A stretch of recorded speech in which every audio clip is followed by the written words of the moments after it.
बिस्मिल्लाहिर्रहमानिर्रहीम। अस्सलामुअलैकुम नाज़रीन, हमारी आज की वीडियो का उन्वान है माह नबुव्वत तुलू हुआ। इस वीडियो में हम आपको नबी अकरम सल्लल्लाहु अलैहि वसल्लम की विलादत बासआदत के वक्त के वाक़यात और मौजज़ात के मुताल्लिक बताएंगे। तो आइए शुरू करते हैं। हज़रत इब्न अब्बास रज़ी अल्लाह ताला अन्हु कहते हैं कि हुज़ूर नबी करीम सल्लल्लाहु अलैहि वसल्लम इस दुनिया में तशरीफ़ लाए तो आपकी आनवल नाल कटी हुई थी। आपकी पैदाइश से पहले मक्का के लोग खुश्क साली और कहत का शिकार थे, लेकिन जो ही आपके दुनिया में तशरीफ़ लाने का वक्त करीब आया, बारिशें शुरू हो गईं, खुश्क साली दूर हो गई, दरख्त हरे भरे हो गए और फलों से लद गए, ज़मीन पे सब्ज़ा ही सब्ज़ा नज़र आने लगा। पैदाइश के वक्त आप अपने हाथों पे झुके हुए थे, सिर आसमान की तरफ था। एक रिवायत के अल्फाज ये हैं कि घुटनों के बल झुके हुए थे, मतलब ये कि सजदे की सी हालत में थे। आपकी मुट्ठी बंद थी और शहादत की उंगली उठी हुई थी, जैसा कि हम नमाज में उठाते हैं। हुज़ूर अनवर रसूल सल्लल्लाहु अलैहि वसल्लम फरमाते हैं, जब मेरी वालिदा ने मुझे जन्म दिया तो उनसे एक नूर निकला।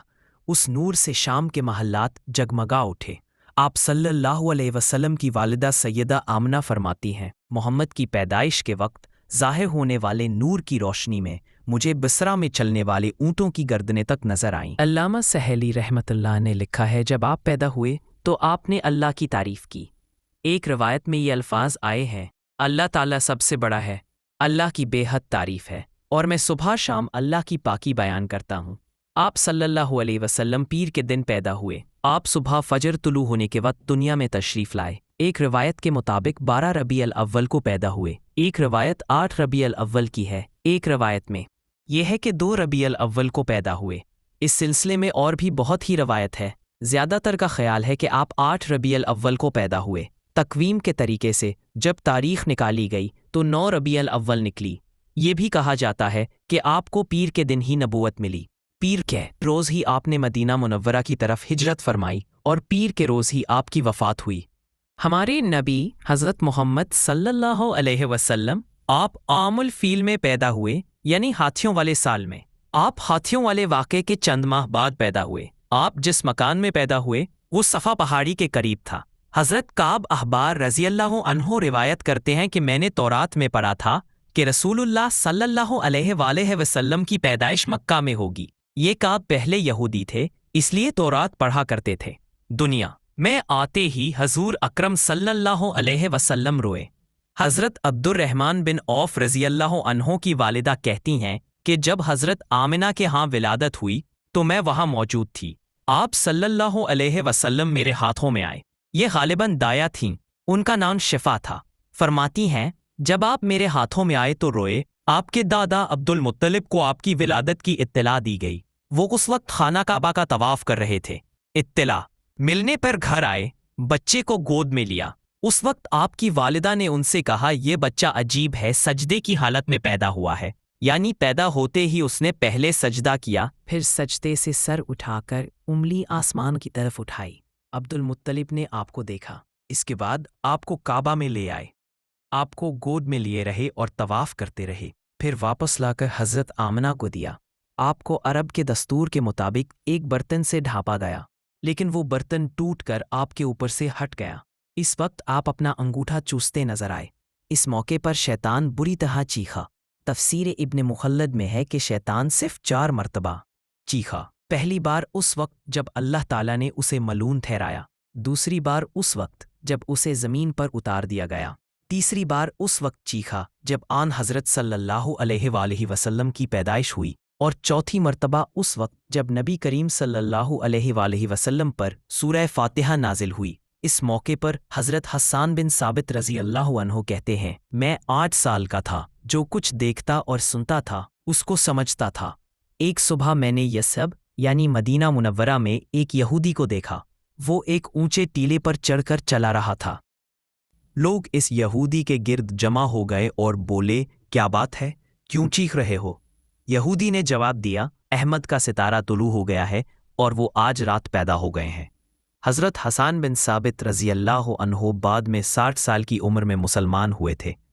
120 साल की उम्र में उन्होंने वफ़ात पाई। गोया ईमान की हालत में 60 साल जिंदा रहे। بہت اچھے شاعر تھے۔ نبی کریم صلی اللہ علیہ وآلہ وسلم کی اپنے اشعار میں تعریف کیا کرتے تھے اور دشمنوں کی برائی اشعار میں بیان کرتے تھے۔ غزوات کے مواقع پر اشعار کے ذریعے مسلمانوں کو جوش دلاتے تھے۔ اس بنیاد پر انہیں شاعر رسول کا خطاب ملا تھا۔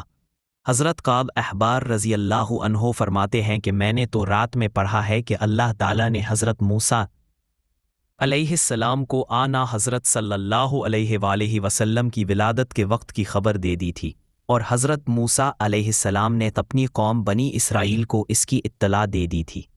اس سلسلے میں انہوں نے فرمایا تھا، تمہارے نزدیک جو مشہور چمکدار ستارہ ہے، جب وہ حرکت میں آئے گا اور اپنی جگہ سے سرکنا شروع کرے گا تو وہی وقت رسول اللہ صلی اللہ علیہ وآلہ وسلم کی پیدائش کا ہوگا۔ یہ خبر بنی اسرائیل کے علماء ایک دوسرے کو دیتے چلے آئے تھے، اور اس طرح بنی اسرائیل کو بھی حضرت کی ولادت کا وقت یعنی اس کی علامت معلوم تھی۔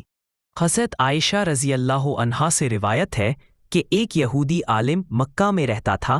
جب وہ رات آئی جس میں حضرت صلی اللہ علیہ وآلہ وسلم پیدا ہوئے تو وہ قریش کی ایک مجلس میں بیٹھا تھا۔ اس نے کہا، کیا تمہارے ہاں آج کوئی بچہ پیدا ہوا ہے؟ لوگوں نے کہا، ہمیں تو معلوم نہیں۔ اس پر اس یہودی نے کہا، میں جو کچھ کہتا ہوں اسے اچھی طرح سن لو۔ آج اس امت کا آخری نبی پیدا ہو گیا ہے، اور قریش کے لوگوں، وہ تم میں سے ہے، یعنی وہ قریشی ہے۔ اس کے کندھے کے پاس ایک علامت ہے، مہر نبوت۔ اس میں بہت زیادہ بال ہے، یعنی گھنے بال ہیں، اور یہ نبوت کا نشان ہے، نبوت کی دلیل ہے۔ اس بچے کی ایک علامت یہ ہے کہ وہ 2 رات تک دودھ نہیں آئے گا۔ ان باتوں کا ذکر اس کی نبوت کی علامات کے طور پر پرانی کتب میں موجود علامہ ابن حجر نے لکھا ہے کہ یہ بات درست ہے، آپ نے 2 دن تک دودھ نہیں پیا تھا۔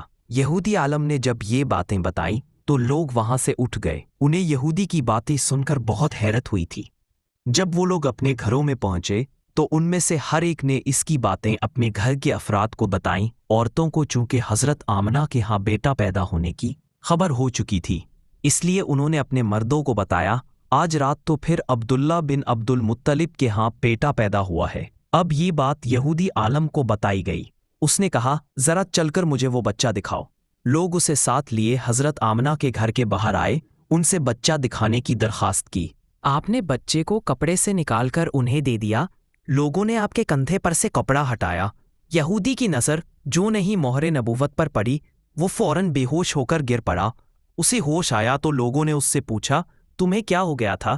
جواب میں اس نے کہا، میں اس غم سے بے ہوش ہوا تھا کہ میری قوم میں سے نبوت ختم ہوگی، اور اے قریشیو، اللہ کی قسم، یہ بچہ تم پر زبردست غلبہ حاصل کرے گا اور اس کی شہرت مشرق سے مغرب تک پھیل جائے گی۔ ہماری ویڈیو آپ کو کیسی لگی؟ کمنٹ کر کے ضرور بتائیے گا۔